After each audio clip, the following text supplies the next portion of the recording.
દોસ્તો મારી ગુજ્જુની મોજ ચેનલમાં આપનું સ્વાગત છે। આજના વિડીયોમાં આપણે વાત કરવા જઈ રહ્યા છીએ કે કાજલબેનને આજે હોસ્પિટલ લઈ ગયા અને ઇન્જેક્શન આપવામાં આવ્યું। અચાનક તેમને આ શું થઈ ગયું? અચાનક તેમની તબિયત બગડી। અરે રે, જુઓ તો ખરા કે રાકેશભાઈ તેમને હોસ્પિટલ લઈને ગયા તો કાજલબેનની મને અચાનક શું થઈ ગયું? અને આજે તો વિયુને પણ ઇન્જેક્શન આપ્યું, વિયુને પણ બ્લડ રિપોર્ટ લીધો। અરે અચાનક આ ભાઈ ભત્રીજી કેમ બીમાર થઈ ગયા? બધું જ કારણનો તમને જવાબ મળી રહેશે આપણા આ વિડીયોમાં। મારી ચેનલ ઉપર નવા હોય તો ચેનલને ફટાફટ લાઈક શેર અને સબસ્ક્રાઇબ કરી દો। Full video Thakor family blog channel દોસ્તો ફૂલ વિડીયોની લિંક ડિસ્ક્રિપ્શનમાં મૂકેલી છે, ત્યાં જઈને તમે આખો વિડીયો વોચ કરી શકો છો। આવી ટૂંકી ટચુકડી લાઈવ લેટેસ્ટ એન્ડ ટ્રેન્ડિંગ માહિતી મેળવવા માટે મારી ચેનલને ફટાફટ સબસ્ક્રાઇબ કરી દો। તો ચાલો દોસ્તો, હવે વધારે રાહ ન જોડાવતા આપણે વિડીયોની શરૂઆત કરી દઈએ। જુઓ તો ખરા કે સંજયભાઈ અને તેમના મમ્મી બેઠા છે સરસ મજાના મેચિંગ કપડાં પહેરીને, અને તેઓ તો જઈ રહ્યા છે સંજયભાઈ મામાના ઘરે। જુઓ તેમના મમ્મી તો પિયરીએ ચાલ્યા અને આ પાછળ કાજલબેન બેઠા છે, આગળ પૂનમ ભાભી અને ગાડી ચલાવી રહ્યા છે રાકેશભાઈ। આ બધા લોકો અચાનક હોસ્પિટલ જઈ રહ્યા છે।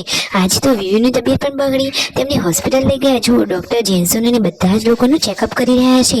અને દોસ્તો વિયુને તો એવી શું તકલીફ થઈ ગઈ તે જુઓ તો ખરા। પૂનમ ભાભી આ વિયુના કપડાં ચેન્જ કરાવી અને તેને તો બ્લડ રિપોર્ટ લેવાનું કહી રહ્યા છે।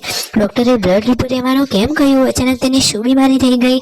દોસ્તો તો હવે જુઓ ફાઇનલી ડોક્ટર આવી ગયા છે અને હવે તેને ઇન્જેક્શન દ્વારા બ્લડ લઈ રહ્યા છે। વિયુ તો બિચારી લાડકભાઈ કેવું રડી રહી છે, પરંતુ હવે શું કરીએ, ડોક્ટર જે કહે એમ તો કરવું જ પડે ને। અને પછી રિટર્ન આવતી વખતે તેઓ બીજી હોસ્પિટલે ગયા। તો દોસ્તો આજે તો જુઓ કાજલબેની બા પણ હોસ્પિટલમાં આ બેડ ઉપર પથારી ઉપર જુઓ તો ખરા કે તેમને તો હાથ ઉપર આ ડોક્ટર સાહેબ ઇન્જેક્શન આપી રહ્યા છે। અને તેમની હાલત તો તમે જુઓ, એમને તો ઇન્જેક્શનથી બહુ ડર લાગે છે, પરંતુ તેમને પણ તાવ શરદી અને ખાંસી જેવું હતું તો પછી વહેલેથી જ દવા લઈ લીધી। તેમની તબિયત ફટોફટ સારી થઈ જાય એવી જ પ્રાર્થના। સાચી વાત ને દોસ્તો, કાજલબેની બા ખુશ રહે તો આખો પરિવાર એકદમ ખુશીઓથી ભરેલો રહે।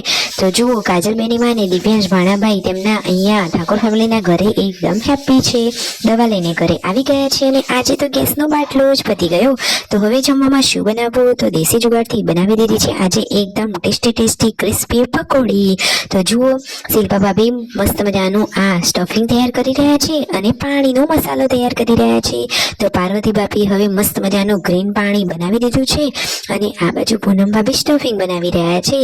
હવે થોડી જ વારમાં પકોડી ખાવાની મજા પડી જશે। તો દોસ્તો હવે ફાઇનલી બધું જ રેડી થઈ ગયું છે। બચ્ચા પાર્ટી તો ક્યારની પકોડીની રાહ જોતી હતી, તો હવે ફૂલ ફેમિલી પકોડી પાર્ટી કરવા માટે બેસી ગયા છે દોસ્તો। તો ચાલો તમે પણ એમની સાથે પકોડી પાર્ટી કરવા। વિડીયો ગમે હોય તો લાઈક શેર એન્ડ સબસ્ક્રાઇબ।